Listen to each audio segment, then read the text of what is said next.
성가대 하시는 분들 숨 차지 않으셨어요? 대단하시네요. 예. 기도원에만 오면은 찬양이 이렇게 힘이 나는 건가요? 원래 찬양을 저렇게 하시나요? 그래요? 예. 제가 교단을 달리해서 매달 한 번씩 가는 교회가 4교회가 있어요.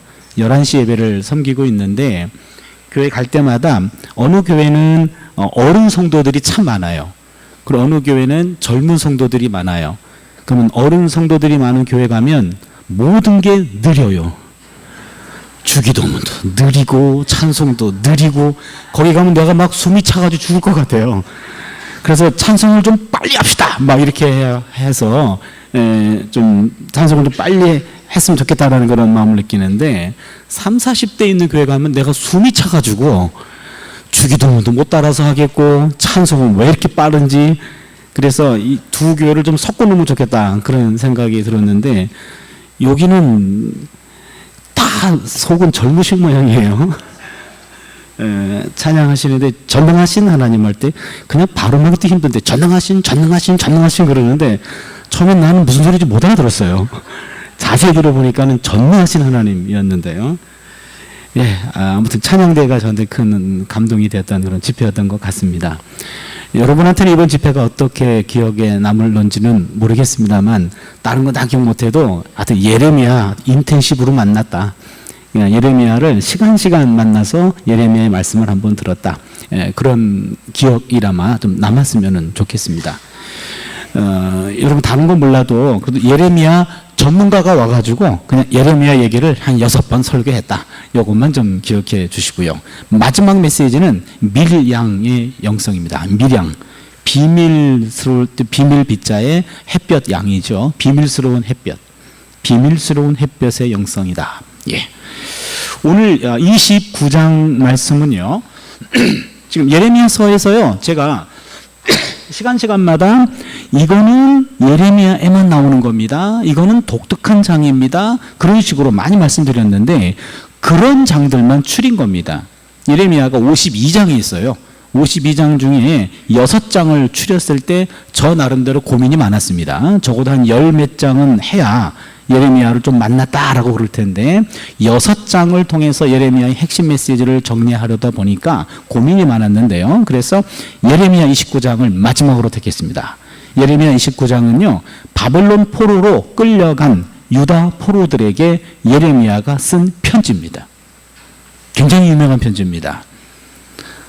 본국으로부터 추방당한 민족, 나라를 잃어버렸습니다. 그들은 유배지로 끌려갔습니다. 그들에게 과연 하나님은 어떤 마음을 갖고 있는가?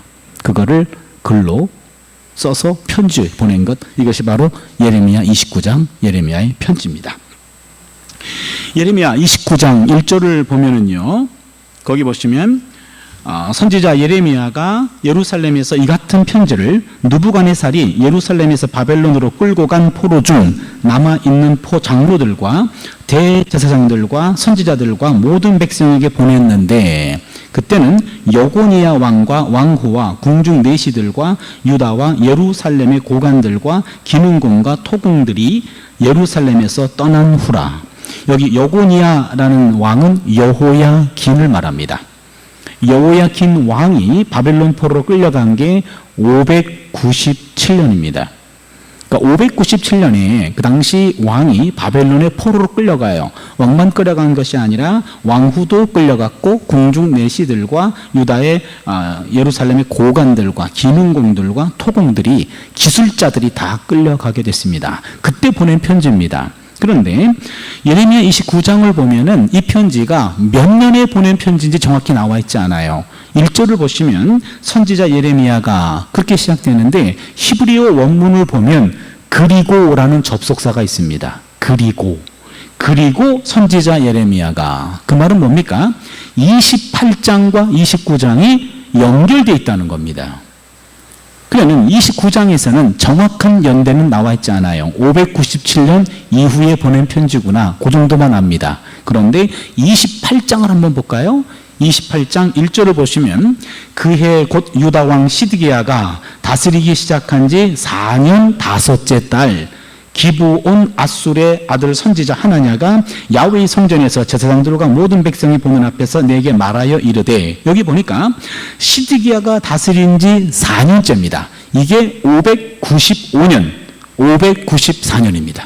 595년이나 594년. 그러면 이 예레미야의 편지는 595년 내지 4년에 보낸 편지입니다.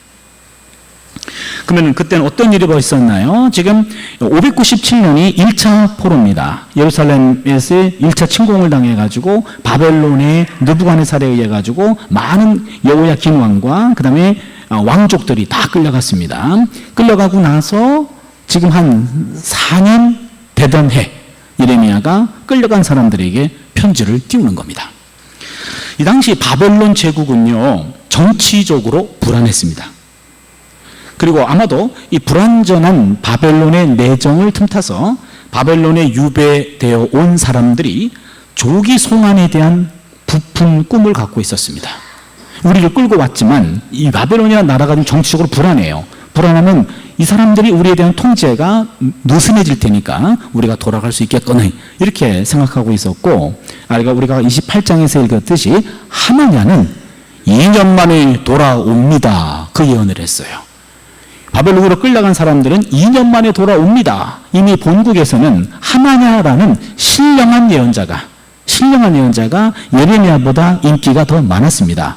그 하나냐가 2년 만에 돌아온다라고 얘기했고, 그 예언을 들었던 예레미야도 그 자리에서 뭐라고 그러냐면요, 예레미야가 어떤 반응을 보였는지 여러분 아십니까?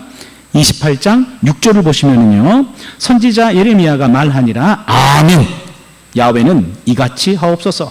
야훼께서 내가 예언한 말대로 이루사 야훼의 성전 기구와 모든 포로를 바벨론에서 이곳으로 되돌려 오시기를 원하노라. 예레미야도 청중이 돼가지고 하나냐가 여러분 지난밤 하나님이 얘기해 주신 예언의 말씀을 여러분에게 공포합니다. 바벨론 포로로 끌려간 우리 동족들이 2년 만에 돌아온다고 말씀하셨습니다. 이랬을 때 청중들은 아마 아멘하고 박수를 쳤을 거고요, 예레미야도 그 아래서 아멘 그랬습니다. 나도 그랬으면 좋겠다. 그러면서 예레미야가 한마디 합니다. 그게 8절이에요.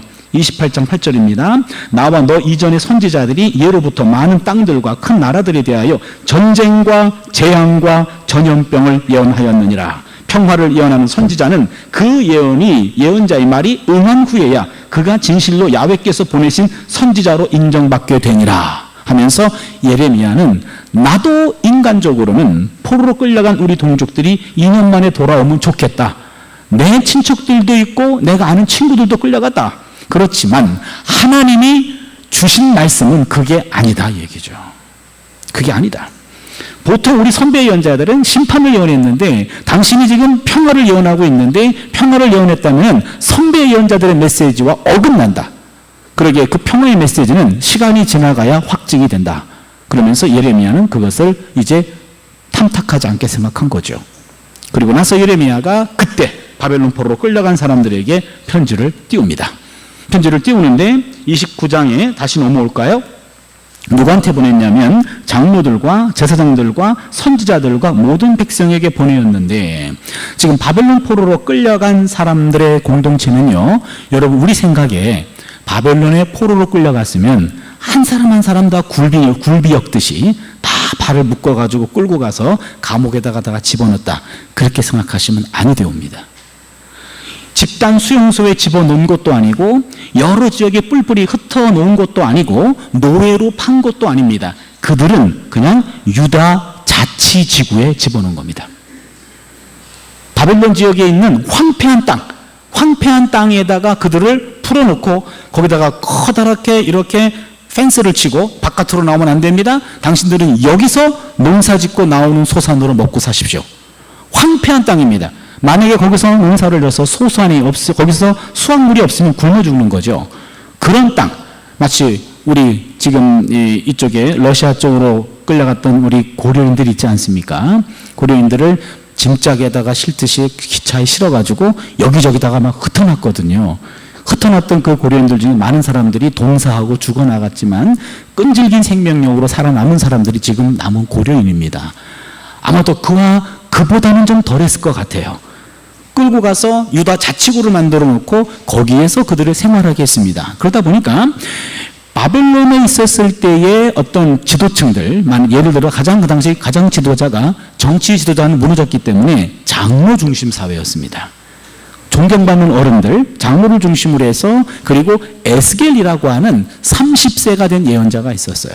에스겔이 바벨론 그발강가에서 예언자로 부름받았고, 에스겔을 통해서 장로들은 과연 하나님이 우리에게 무슨 말씀을 주시는가 늘 에스겔의 집에 모여서 하나님의 지시에 귀를 기울였어요. 그리고 장로들 중심으로 자축을 형성했습니다. 거기에 예레미야가 장로들과 선지자에게 편지를 띄우는 겁니다. 편지를 띄울 때 거기 3절을 보시면요, 유다 왕 시드기야가 바벨론으로 보내어 바벨론 왕 느부갓네살에게 가게 한 사반의 아들 엘라사와 힐기야의 아들 그마랴 편으로 말하되, 여기 3절을 보면은요, 시드기야 왕이 국가의 공식적인 대사로 두 사람을 파송했습니다.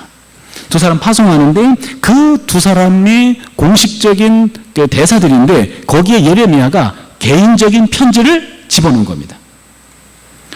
여기서 시드기야 시대 때 왜 바벨론으로 예루살렘에 있는 대사들을 파송했는가? 그거는 27장에 보면은요, 그 당시 시드기야 왕 때 예루살렘 지역과 유다 지역에 있었던 그 근처에 있었던 소국들이 예루살렘에 다 모였습니다.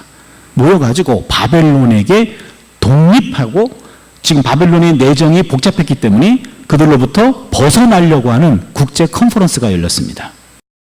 여러분, 제가 얘기하니까 잘 못 믿는 것 같은데 27장 한번 봐주세요. 27장을 보시면은요, 27장입니다. 3절을 보시면 유다 왕 시드기야를 보러 예루살렘에 온 사신들의 손에도 그것을 주어 에돔의 왕과 모압의 왕과 암몬 자손의 왕과 두로 왕과 시돈의 왕에게 보내매. 여기 보세요.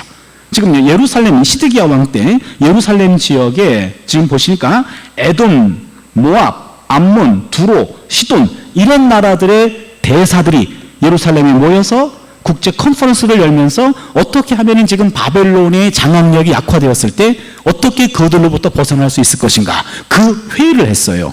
그런데 이 회의가 유다 안에 있었던 친바벨론파에 의해 가지고 아마 바벨론 본국에 알려진 것 같습니다. 그러자 바벨론에서는 시드기야 왕에게 책임을 묻는 겁니다. 너 거기서 지금 뭐 했냐? 그랬을 때 우리가 잠시 모이긴 했습니다만 그냥 친목 모임이었지 정치적인 모임은 아니었습니다 하면서 해명을 해야 했어요. 그래서 국가의 하나의 대사로서 특파된 겁니다. 특파된 요 두 사람들, 다시 29장으로 넘어올까요? 여기 보시면 사반의 아들 엘라사와 힐기야의 아들 그마랴라는 대신들이 파송되는데, 요 사람들이 지금 시드기야는 바벨론 왕에게 반기를 들 만한 정치적인 의도가 전혀 없습니다. 이거를 해명하러 가는 자리입니다. 만약에 이 해명이 받아들이지 않으면 시드기야 왕은 위험합니다.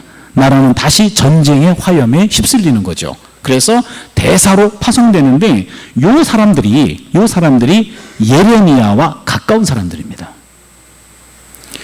사반의 아들, 여러분 예레미야서를 자세히 읽어보면요, 사반의 아들 아히감이 예레미야를 도와주는 장면이 많이 나옵니다. 제가 26장을 예레미야서를 볼 때마다요, 그런 생각을 가끔씩 해요. 여러분, 예레미야 26장, 우리가 어젯밤에 7장을 나누면서 예루살렘 성전이 망한다라고 예언했지 않습니까? 그때 그 설교하고 난 다음에 반응이 궁금하지 않습니까? 나만 궁금한가요? 26장 한번 볼까요? 26장 한번 봐주세요. 6절입니다. 내가 이 성전을 실로같이 되게 하고 이 성을 세계 모든 민족의 저주거리가 되게 하리라 하셨느니라. 우리가 어제 예레미야 7장 나눴을 때 예루살렘이 실로같이 망하게 한다라고 예언했다 그랬죠. 7절 보세요. 예레미야가 야훼의 성전에서 이 말을 하매 제사장들과 선지자들과 모든 백성이 듣더라. 6, 8절 보세요. 예레미야가 야훼께서 명령하신 말씀을 온 백성에게 전하기를 마침에 제사장들과 선지자들과 모든 백성이 그를 붙잡고 이르되 네가 반드시 죽어야 하리라. 예레미야 지금 완전히 포위됐습니다. 죽음의 위기에 처하게 되었습니다. 9절 어찌하여 내가 야훼의 이름을 의지하고 예언하여 이르기를 이 성전이 실로같이 되겠고 이 성이 황폐하여 주민이 없으리라 하느냐 하며 모든 백성이 야훼의 성전에서 예레미야를 향하여 모여드니라. 우리가 어제 7장 공부했지 않습니까? 7장에서 예레미야는 예루살렘 성전은 망한다라고 예언했는데 망한다고만 얘기하지 않았고 망하지 않기 위해서는 행실을 바르게 하라. 기억나십니까? 행실을 바르게 하라. 이웃들 사이에 공의를 행하라. 그리고 이방인과 과부와 고아에게 그들을 구제하라. 이런 얘기를 했어요. 삶은 방식, 살 수 있는 길을 얘기했는데 듣는 사람들은 이미 마음 상한 거예요.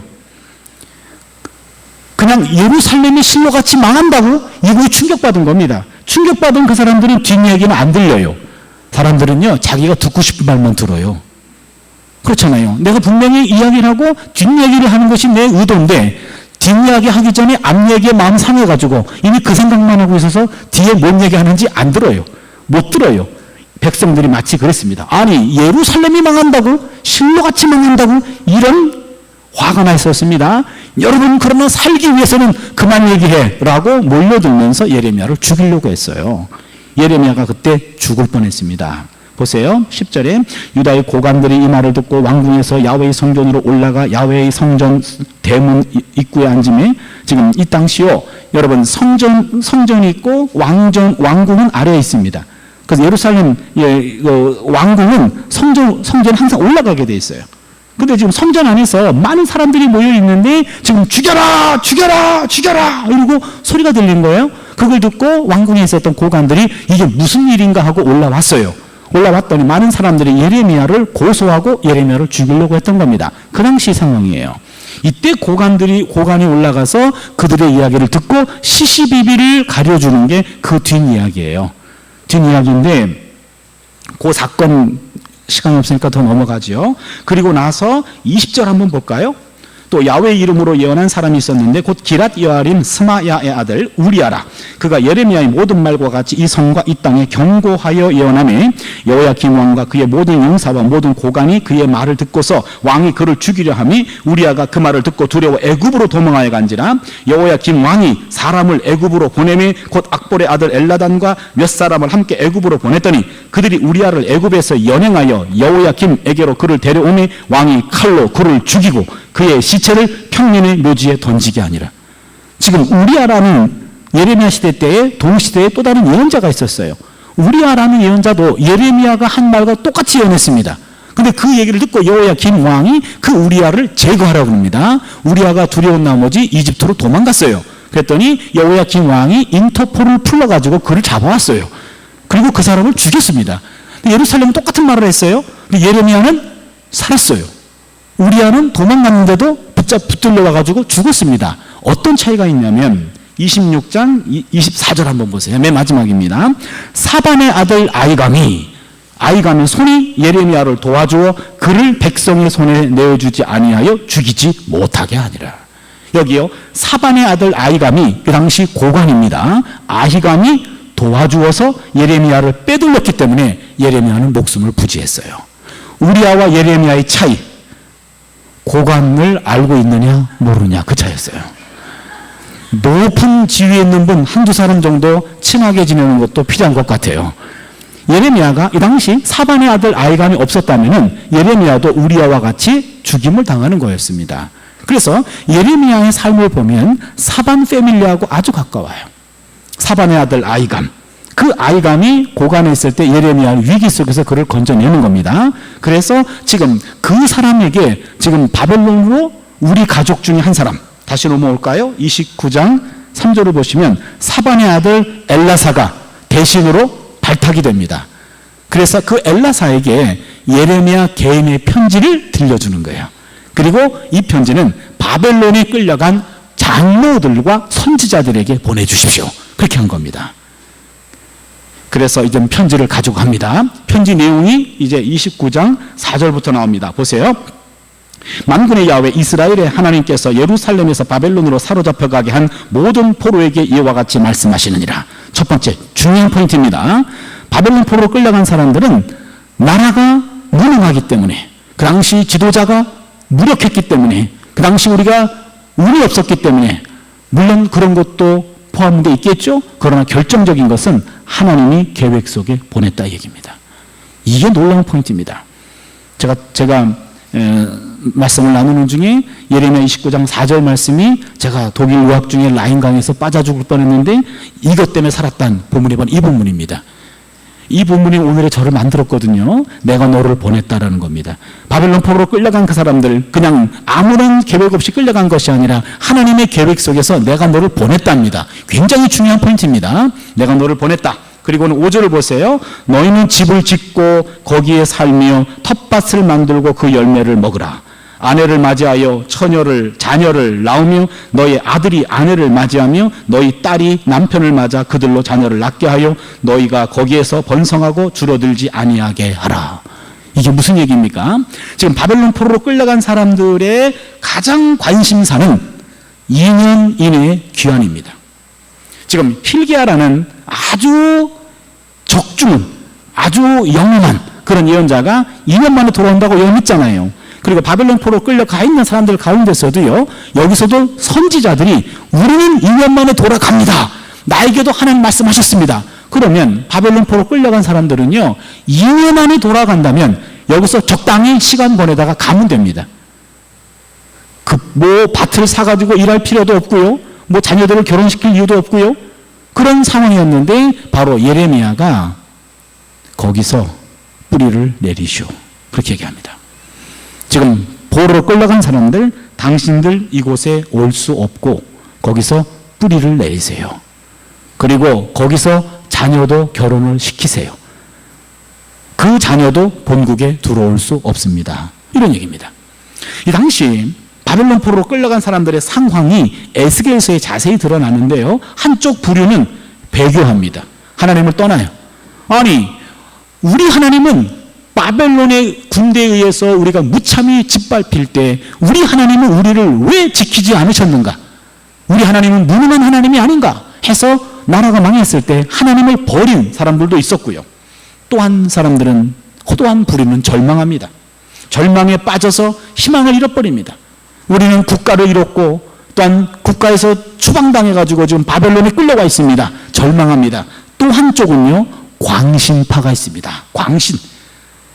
맹목적이고 오도된 믿음으로 우린 2년 만에 돌아간다, 2년 만에 돌아간다 라고 하면서 거짓 예언자들의 거짓 가르침에 푹 빠져가지고 우린 돌아갑니다 라는 광신하는 부류, 배반하는 사람, 절망에 빠진 사람, 광신의 부류, 이런 사람들이 바벨론 포로로 끌려간 사람들의 큰 흐름이었어요. 이런 흐름에 예레미야가 편지를 띈 겁니다. 곧 돌아올 수 없음, 그리고 거기서 뿌리를 내려라 라고 이야기합니다. 굉장히 중요한 내용입니다. 무슨 말이냐면요, 지금 바벨론 포로로 끌려간 사람들은요, 지금 하나님은 지금 어디 계십니까? 예루살렘 성전에 계셔요. 예루살렘 성전에 계시는데 우린 바벨론 포로로 끌려왔습니다. 그렇게 되면은 이스라엘 사람들은요, 음식 규정이 있었어요. 음식 규정. 유대인들은 하나님께서 정해놓은 정한 음식만 먹어야 되는데 지금 바벨론 땅은 부정한 땅입니다. 그럼 부정한 땅에서 나오는 음식들은 부정한 음식이에요. 그러면 음식을 먹을 수가 없습니다. 그리고 하나님은 예루살렘에 계시기 때문에 예루살렘에 계신 하나님을 떠나서 하나님을 예배해 본 적이 없어요. 그러니 과연 바벨론 땅에서 우리가 기도할 때 하나님은 우리 기도를 들으시는가? 과연 우리는 하나님과 교제가 가능한가? 이런 것 때문에 그들은 땅을 팔 수도 없었고 땅 판다고 소화기 있는 것도 아니고 이건 먹어도 되는 것인지, 부정한 땅에서 하나님과 교제가 가능한지 여러 가지 고민에 빠져 있을 때 예레미야는 그곳에서 하나님과의 교제가 가능하다라는 말을 해요. 여러분, 이거는 참 감동이 잘 안 오시죠? 제가요 1988년도 독일 유학을 갔다 그랬지 않습니까? 금요일 날 갔는데 토요일 날 도착을 했어요. 근데 이제 어느 유학생이 방 3칸짜리 집을 살았는데 그 집에 방 1칸짜리 월 1세를 주고 살았어요. 1세. 하루에 10막. 그 당시 원입니다. 1세죠. 월세는 아니라 1세. 하루에 3,500원씩 내고 살았어요. 우리 신혼방이 방 1칸짜리에다가 거기 들어가서 살았는데 그 다음날 주일이랬어요. 그럼 이제 교회를 가야 되는데 아는 사람도 없으니까 일단 가까운 독일 교회를 갔습니다. 독일 교회를 갔는데 다 독일 사람이잖아요. 그래서 독일에서 예배 드릴 때는 독일말로 해야지 하나님과 소통이 되는 줄 알았어요. 그래서 딱 갔는데 독일말이 안 되잖아요. 잘 안 들리고 말이 안 되니까 그냥 설교도 무슨 말인지 모르고, 그 다음에 찬송도요, 우리 악보는 이렇게 콩나물 같이 그려져 있잖아요. 근데 독일 악보는 벽돌이더라고요. 검은 벽돌, 하얀 벽돌. 이래서 따라 부를 수가 없어요. 찬송도 안 되고, 설교도 안 되고, 뭐 기도는 또 독일말로 해야 되니까 또 안 되고. 그래서 할 수 있는 거는 다 끝날 때쯤에 헌금 바구니가 왔다 갔다 하는데 그거는 할 수 있겠더라고요. 남들은 얼마 내나 이렇게 봐가지고 적당한 액수의 돈을 꺼내가지고 내고, 그 다음에는 예배 끝나고 집으로 돌아왔어요. 근데 새로운 지역에 갔으면 거기서 단을 쌓아야 되는데, 하나님께 예배를 드려야 되는데, 우린 독일 땅에 오면 독일말로 예배 드려야 되는 줄 알았어요. 그래서 그 다음날 주일날 예배 드렸는데, 독일 교회 가서 예배를 드리는데 예배를 제대로 못 드린 거예요. 무슨 말 하는지도 모르고, 한마디도 기도를 못했고, 찬송도 못했고, 헌금만 하고 온 거죠. 정신이 없이 또 한 주간을 보내고, 그 다음 주도 또 독일 교회를 갔네요. 거기에서도 또 동일하게 아무 얘기도 못했어요. 2주가 지났습니다. 3주째도 또 독일 교회를 갔어요. 3주째가 됐는데 우리가 독일 땅에서 진정으로 예배를 못 드린 거예요. 너무 힘들었습니다. 3주가 지나고 너무 힘들어가지고 독일 교회에서 예배가 끝나고 난 다음에 우리 둘이 우리 방에 와가지고 그냥 약속이나 한 듯이 한국말 찬송가를 폈어요. 2부 한국말 예배를 드린 겁니다. 내가 사회를 보고 한국말로, 아내가 한국말로 기도하고, 내가 한국말로 설교하고, 그리고 우리 둘이 헌금하고, 그 다음에는 예배 끝나고 헌금은 나눠 가졌는데요. 근데 둘이 찬송가를 펴놓고 딱 부르는 순간 둘이 주룩주룩 울었어요. 와, 이게 막 가슴이 통하는 것 같아요. 뭐가 꽉 막혀 있었는데, 이 새로운 땅에 와가지고 하나님하고 뭘 소통을 해야, 뭘 보고를 해야지 내가 마음이 통할 텐데 보고를 못한 겁니다. 그리고 나서는 이제는 한국말로 예배를 드리고 찬송을 하는데 주룩주룩 그러면서 너무너무 은혜스러웠어요. 하나님과 통했습니다. 그리고 보고를 했습니다. 담대해졌어요. 그 다음 주일날 독일교회 가가지고 이미 하나님과 통했고, 알고 보니까 독일교회에서 기도할 때 난 한국말 해도 되겠더라고요. 그 사람들이 어떻게 알아? 바원인 줄 알 거 아니에요. 그렇잖아요. 그래서 담대하게 한국말로 그렇게 기도도 하고 담대해졌습니다. 하나님과 통하고 나니까 이제는 뭔가 좀 가슴이 통 트이는 것 같고 담대해지더라고요.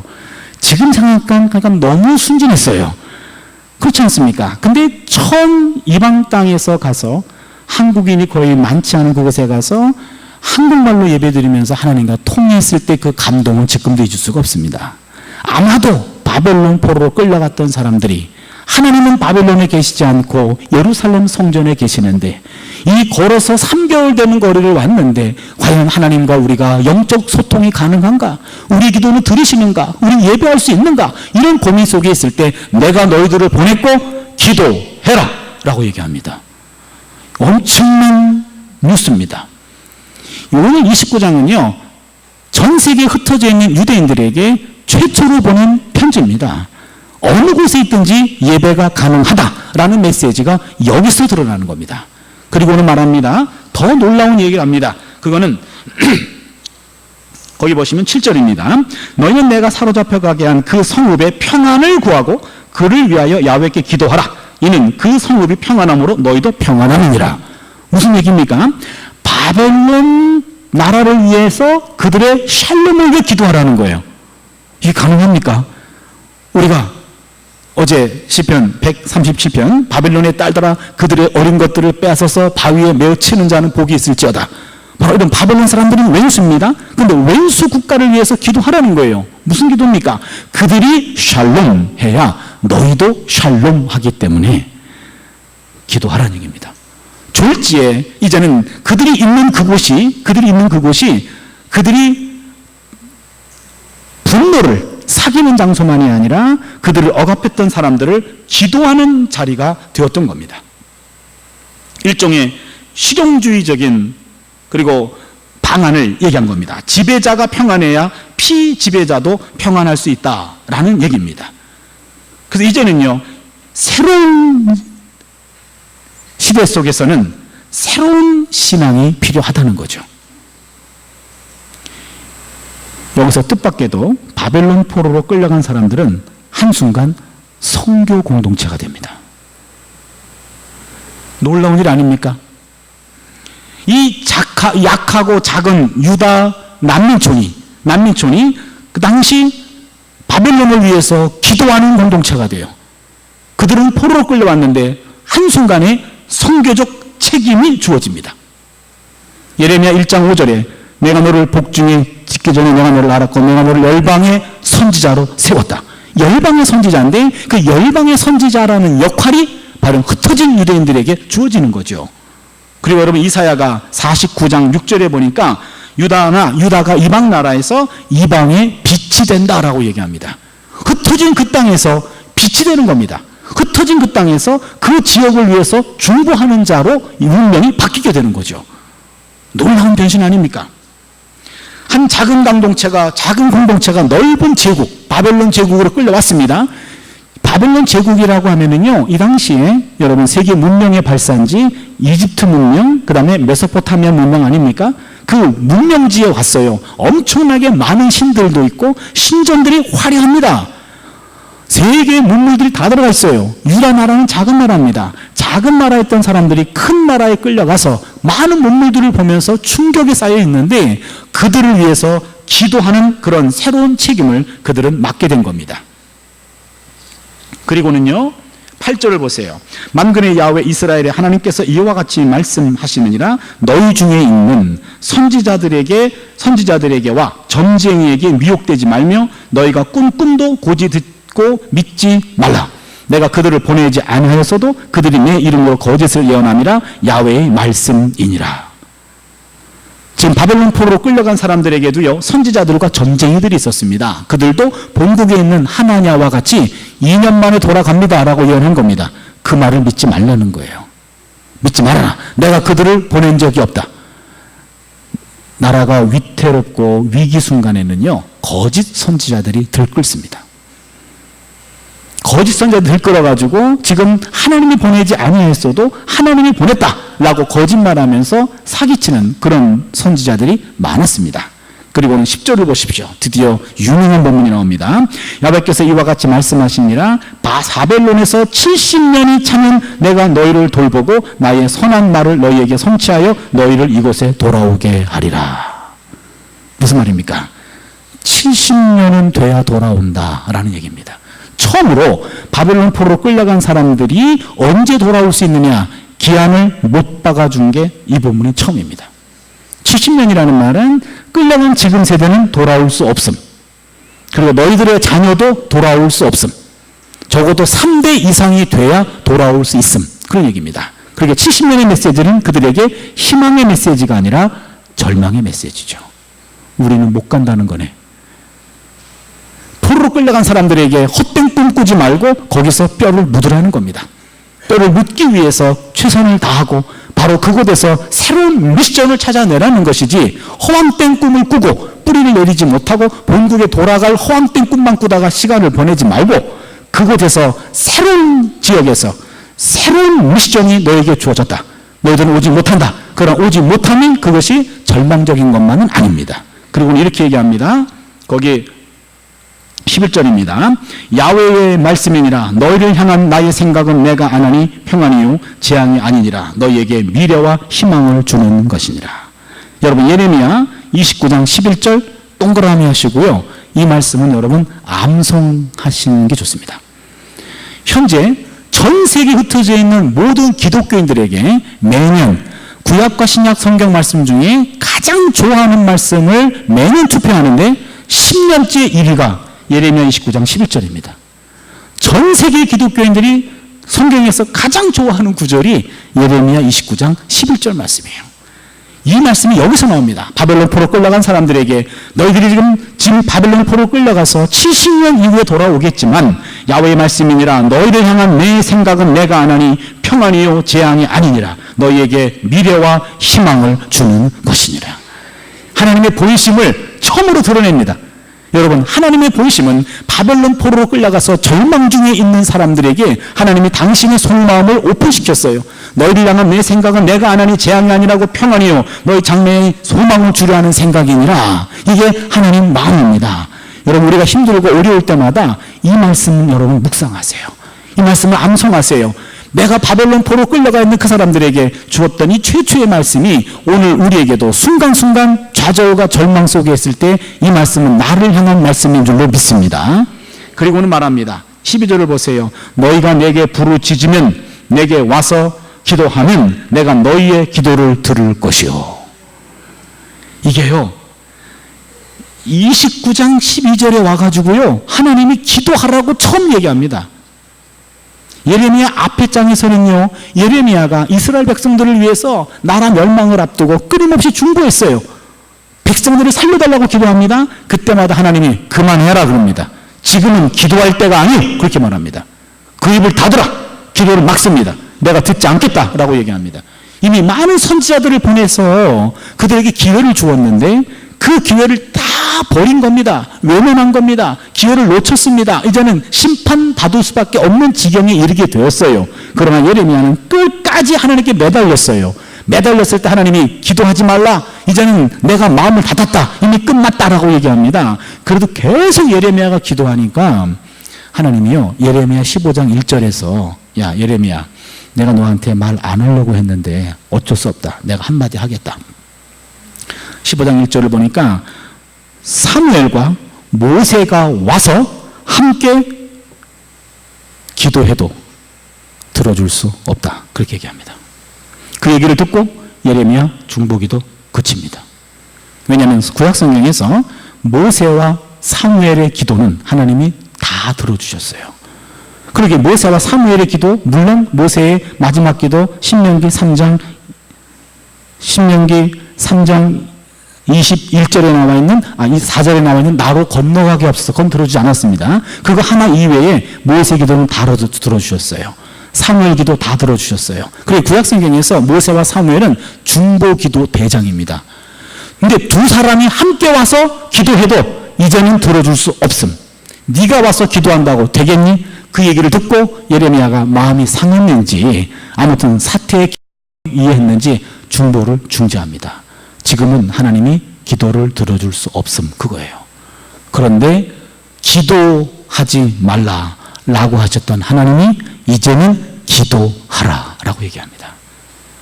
그게 바로 12절입니다.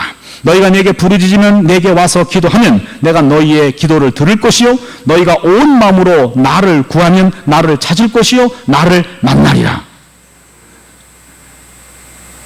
14절 이것은 야훼의 말씀이니라. 나는 너희를 만날 것이요 너희들을 만날 것이요 너희를 포로된 중에서 다시 돌아오게 하되 내가 쫓아보내었던 나라들과 모든 곳에서 모아 사로잡혀 떠났던 그곳으로 돌아오게 하리라. 이것은 야훼의 말씀이니라. 여기서요 지금 14절에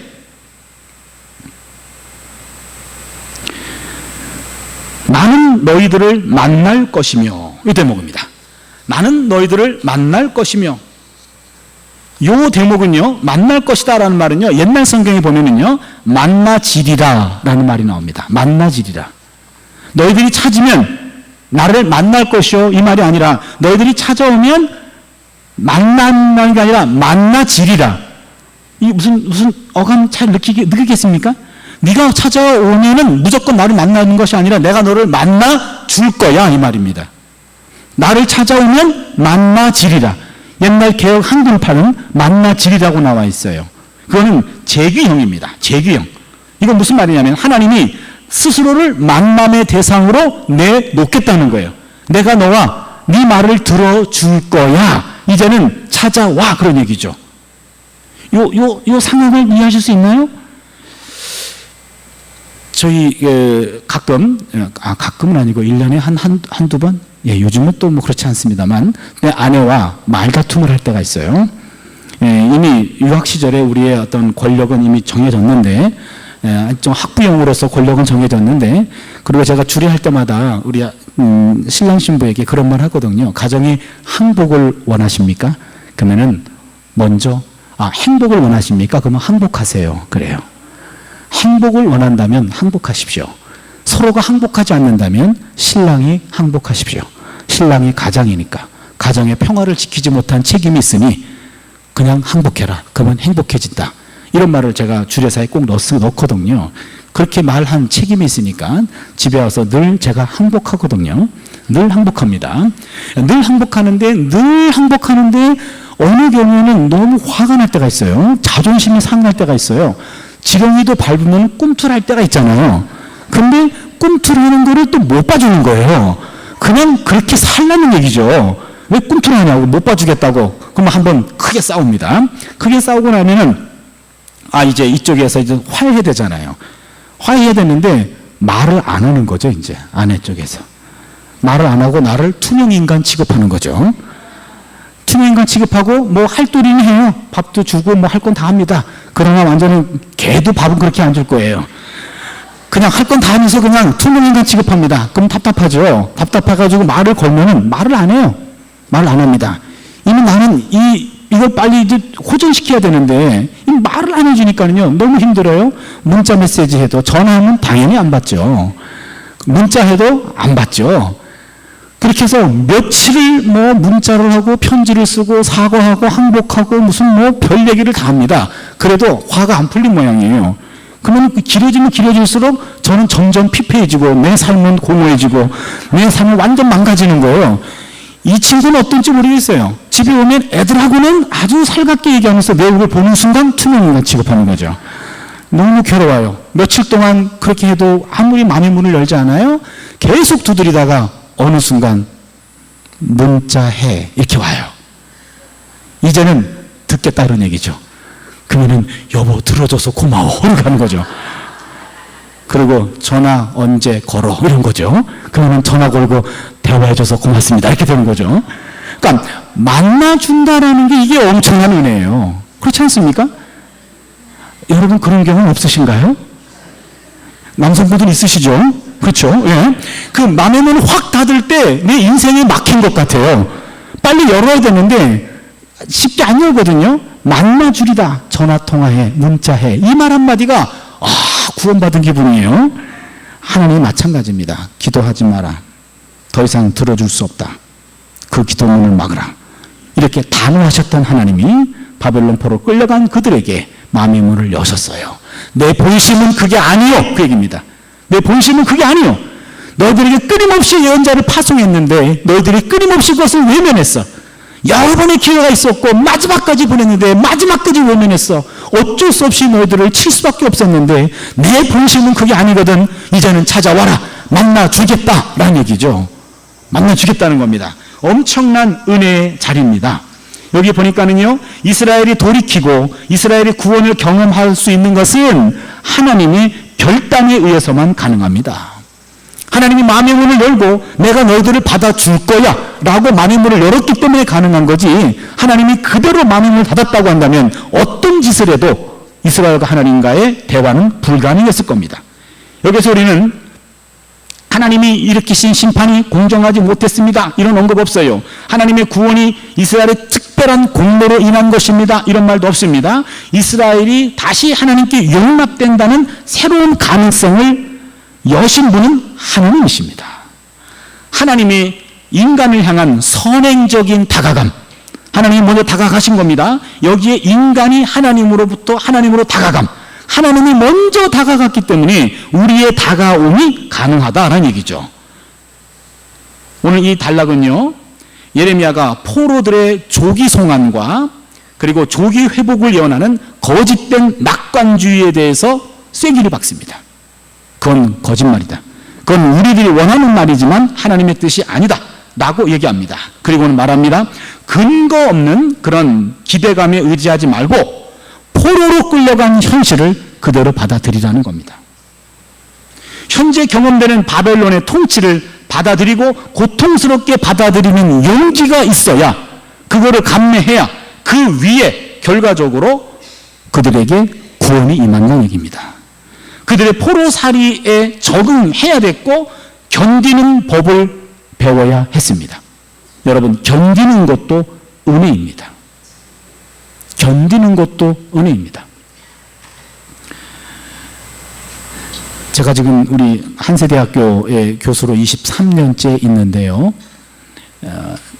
그쪽은 다른 순복음 교단이잖아요. 저는 성결교에서 자랐고, 그리고 성결교인으로서 목사 안수도 받았고, 그러다 보니까 그곳에서 저 자그마한 일도 이렇게 좀 문제가 되고 그런 어려운 일을 겪을 때가 좀 있었는데 결국에는 큰 문제가 하나 생겼거든요. 저를 좀 안 좋게 생각하는 또 다른 교수가 보직을 갖고 있으면서 신학검증위원회를 만들었어요. 그 의도는 저를 제거하기 위함입니다. 그래서 신학검증위원회를 만들어가지고 제가 하는 모든 강의를 다 녹취를 했어요. 녹취를 하고 하나하나 따지면서 우리 학교 신학과 다르다. 내가 쓴 책을 다 샅샅이 조사해가지고 신학사상이 조금 학교와 다르다라는 거를 다 찾아가지고 신학검증위원회에 회부했습니다. 회부하고 어느 날 회의가 있는데 나도 그냥 신학부 교수 회의라니까 들어갔다가 나보고 나가래요. 왜 나가냐 그랬더니 당신 건이기 때문에 나가려는 거예요. 난 나가고 교수들이 있고 신학과 학생장 있고 대학원 신대원장 있고 학생들 대표 다 모인 자리에서 저는 추방당하고 저를 이제 검증하는 거죠. 검증하면서 결과는 나가라는 거죠. 우리가 안 맞으니까는 나가라. 그런 건데 굉장히 불쾌했고 그리고 힘들었고 내가 이런 데 있을 이유가 뭐가 있나 화도 났고 그리고 저를 아는 제 동서가 변호사고 처자가 변호사니까 이 얘기를 알고 형님 저한테 맡기십시오. 그 명예훼손입니다. 명예훼손입니다. 그걸 그냥 몇 가지 잘 넘기시면 제가 그분 손 봐서 그분이 교수가 못되게 하겠습니다. 그런 거예요. 그러면서 기도에 들어갔습니다. 과연 이 상황을 어떻게 할 것인가? 나도 가지고 있는 칼을 들어서 그 칼을 쓸 것인가? 형님 전화 한 통화만 하십시오. 이렇게 얘기한 거예요. 근데 전화 한 통화해서 이야기하면 그 친구가 제 동서원이고 처제니까 정리해가지고 그렇게 해서 만약에 명예훼손이 되고 만약에 만약에 교수직을 내려놓게 되었다면 그분도 목사인데 내가 편할까요? 그렇지 않을 거 아닙니까? 그러니 나는 칼을 쓸 수가 없다. 그러면 어떻게 하려고요? 그냥 맞겠다. 예, 승복하지는 않고 맞겠다. 그렇게 되니까는요, 여러분, 한 공동체에서 어느 한 사람이 이렇게 위험한 어려움을 당하잖아요? 그러면은요, 다 힘 있는 사람 쪽으로 쏠려요. 가까웠던 교수가 저한테 옵니다. 차 교수, 둘 중에 하나를 택해라. 제대로 싸우든지 아니면 무릎 꿇어라. 도대체 뭐 하냐? 싸우지도 않고 무릎도 안 꿇고. 도대체 너 왜 매만 맞고 있냐? 싸워라. 아니면 무릎을 꿇어라 그냥. 근데 두 가지가 저한테는 다 하나님의 뜻은 아닌 것 같았어요. 할 수 없다. 나는 싸우지는 않겠다. 그리고 무릎도 못 꿇겠다. 그럼 뭐 하겠냐? 그냥 기다리겠다 그랬어요. 견디겠다는 얘기입니다. 견디니까는요, 계속 공격이 들어옵니다. 계속 이 공격, 저 공격 들어오는데, 맞는 거죠, 그냥. 맞습니다. 그냥 견딥니다. 근데요, 스펀지를 여러분 한번 때려보세요, 스펀지. 처음엔 재밌어요. 그러나 아무리 때려도 스펀지가 반응을 보이지 않아. 힘들어요. 지쳐요. 그렇죠. 계속 하다가 반응이 없자 드디어 그 친구가 포기했어요. 포기하고 저는 견디는 법을 배웠는데 물론 속은 엄청 멍이 들었습니다. 엄청 멍이 들고 아내와 함께 나누면서 늘 기도하고 나를 아는 사람한테는 아무한테도 얘기 안 하고 아내와 기도하면서 버텼거든요. 견뎠거든요. 그러고 났더니 이제는 그 친구하고 저하고 이제는 화해를 했어요. 우리 더 이상 그거 가지고 싸우지 말자 그런 겁니다. 그리고 화해를 하고 더 이상 그 문제 가지고 문제 삼지 않기로 했어요. 그때 제가 견디는 법을 배웠어요. 매 맞는 법을 배웠어요. 매는 맞지만 무릎을 꿇지 않는다. 그러나 그렇다고 내가 있는 칼을 쓰지 않겠다. 하나님이 개입할 때까지 기다리는 것, 견디는 것도 은혜구나 라는 생각이 했어요. 내가 잘하고 못하건 간에 그 사안에서 내가 같이 폭력으로 대항하는 것이 아니라 비폭력 저항입니다. 이게 아무리 예수 정신이 아닐까. 바벨론 포로 끌려간 사람들한테도 지금은 70년 동안 너희들 있어야 돼. 견디란 얘기입니다. 견디는 겁니다. 견딜 수 있는 것도 은혜입니다. 피하고 싶은 그 자리지만 그러나 견뎌낼 때 그 자리에서 바로 하나님의 은혜가 임할 줄로 믿습니다. 포로살이에 적응했어야 되고 견디는 법을 배워야 됩니다. 그들은 기다려야 됩니다. 생존 기간은 바로 이 기다림과 생존의 기간은 영적 연단의 기간입니다. 회개의 기회가 주어지는 기간입니다. 그렇게 보면 이런 연장 기간이 끝나고 나면 이런 연단의 기간이 끝나면 이스라엘은 전심으로 하나님을 찾을 수 있고 하나님의 마음의 문을 열고 그들을 받아준다고 말씀하셨습니다. 구약에서 포로의 고난은 하나님의 희망이 가장 강력하고도 특징적으로 작동하는 모체가 되었습니다. 그들이 포로로 끌려가서 엄청난 고난을 당했지만 그 고난을 수용하고 그들은 기다렸습니다. 기다리는 동안 자숙했습니다. 자숙하면서 지속적으로 하나님께 다가갔습니다. 지속적인 경건입니다. 더 나아가 포로의 삶을 통해서 자신의 삶을 새롭게 정립하게 되었고 포로지는 희망이 동토오는 곳이 되었고 희망의 하나님을 새롭게 배우는 곳이 되었습니다. 오늘 말씀을 정리합니다. 여러분, 인생은 우연이 없습니다. 하나님의 섭리만 있습니다. 역사의 절대 주권자이신 하나님, 바로 그분이 역사를 쥐고 계신다고 우리는 믿습니다. 포로지로 보낸 분도 하나님이십니다. 겉으로 보기에는 무능해 보이고 우연한 결과로 보입니다. 그러나 그 안에는 하나님의 의도와 섭리가 내재되어 있는 법입니다. 바벨론 포로 끌려간 사람들에게 가장 먼저 위로가 됐던 것은 이것은 우연히 끌려온 것이 아니고 무능해서 붙잡혀온 것도 아니고 하나님이 보냈다라는 겁니다. 이것이 우리에게 큰 위로가 돼요. 여러분, 부모의 계획 밖에서 태어난 아이는 있을지 몰라도 하나님의 섭리 밖에서 태어난 아이는 없죠. 그렇잖아요. 각 집에서 막내를 볼 때마다 부부가 그러잖아요. 저건 계획에 없었는데. 그렇잖아요. 그러니까 부모는 계획 안 했을지 몰라도 하나님은 계획하셨기 때문에 그 생명을 주신 겁니다.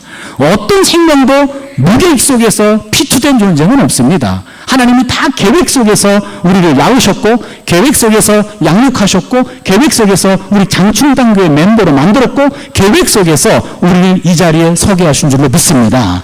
그렇다면 내 인생에 우연은 없고 하나님의 계획과 섭리 가운데 내 인생이 드라이브 된다고 하는 것 믿으시길 바랍니다.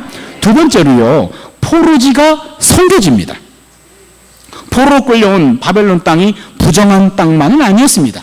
하나님과의 교제가 단절된 땅만은 아니었습니다. 부정한 땅이었습니다. 그러나 하나님과의 교제가 가능했어요. 그 포로로 끌려온 그 자리, 유다 정착지역은 억압자에 대한 복수심을 불태우는 것도 아니었고 복수의 칼을 가는 것도 아니었습니다. 하나님은요, 그들을 품으라고 얘기하셨어요. 그들을 품고 기도하는 선교지입니다. 이때부터 포로민들은 더 이상 포로민이 아니라 선교사가 됩니다. 바벨론은 유배지가 아니라 선교지가 됩니다. 그들은 포로가 아니라 선교사가 됩니다. 하나님의 사람이 선 곳은 하나님이 계획적으로 인도하신 선교지입니다. 여러분, 똑같은 포로의 상황이지만 하나님에 대한 메시지를 받아들이고 나자 내 스스로가 단순히 포로가 아니라 선교사인 걸 깨닫게 되고 포로지가 아니라 선교지라고 하는 걸 깨닫게 되는 거죠. 마지막 세 번째는요, 선교지는 희망의 하나님을 새롭게 배우는 곳입니다. 포로라는 현실을 부정하지 않고 그것을 있는 그대로 수용합니다. 그리고는 일정 기간 고통을 감내해야 됩니다. 이때 자신의 정체성은 유배지가 아니라 선교지가 되고요. 그리고 자신의 자숙의 삶과 지속적인 경건이 집중돼야 됩니다. 이때만큼은 더 자숙하고 깨어있고 긴장하고 경건의 훈련을 통해서 바로 이 기간 속에서 희망의 하나님을 새롭게 만나는 것이죠. 우리의 인생은 오리엔테이션, 안정됐다가 디스오리엔테이션, 불안정하게 됩니다. 그다음에 리오리엔테이션, 다시 제 안정을 찾게 돼요. 이것이 우리의 인생인데 시편을 보면은요, 우리가 안정될 때 시인들은 찬양했습니다. 찬양시. 그랬다가 우리의 삶이 왜곡됐습니다. 디스오리엔테이션, 불안정하게 됩니다. 그때는 탄원의 기도를 올렸어요. 탄원의 기간이 지나가고 난 다음에 다시 리오리엔테이션, 감사시로 하나님을 찬양했습니다. 바로 찬양시에서 탄원시로, 탄원시에서 감사시, 안정된 삶에서 불안정함, 불안정에서 재안정으로 접어드는 것, 이것이 우리의 인생 사이클입니다. 그렇다면 오리엔테이션, 안정된 삶에서 디스오리엔테이션, 불안정한 삶으로 떨어졌을 때 이때 새롭게 하나님을 배우는 겁니다. 그때 희망의 하나님을 만나는 기회가 되는 줄로 믿습니다. 삶이라는 것은 어떤 방식으로든지 견뎌낼 때 새로운 의미를 찾을 수 있습니다. 그래서 인간은 삶에 숨겨져 있는 비밀스러운 햇볕, 이게 바로 밀양이죠. 우리 삶에 숨어있는 비밀스러운 햇볕, 이것을 만날 수 있습니다. 고통을 외면하거나 고통을 회피하지 말고요, 고통을 맞닥뜨리고 고통을 감수합니다. 그리고 견딥니다. 견디다 보면 어느 순간 비밀스러운 햇볕을 만나게 될 겁니다. 왜냐하면 우리의 삶은 우연이 아니고 하나님의 섭리 속에 있고, 우리가 있는 그 자리는 포로지가 아니고 선교지고, 우리의 삶은 포로의 삶이 아니고 선교사의 삶으로 바뀌게 될 줄로 믿습니다. 로마서 5장 3절로 4절입니다. 우리가 환난 중에 즐거워하나니 이는 환난은 인내를, 인내는 연단을, 연단은 소망을 이루는 줄로 알미니라. 시편 40편 1절에 내가 야훼를 기다리고 기다렸더니 귀를 기울이사 나의 부르짖음을 들으셨도다. 여러분, 밀양의 은혜는 우리 모두에게 있습니다. 우리 삶 속에 어두운 그 자리에 비밀스러운 햇볕으로 임하는 그 밀양의 은혜를, 밀양의 영성을 놓치지 않는 우리가 될 수 있기를 바랍니다.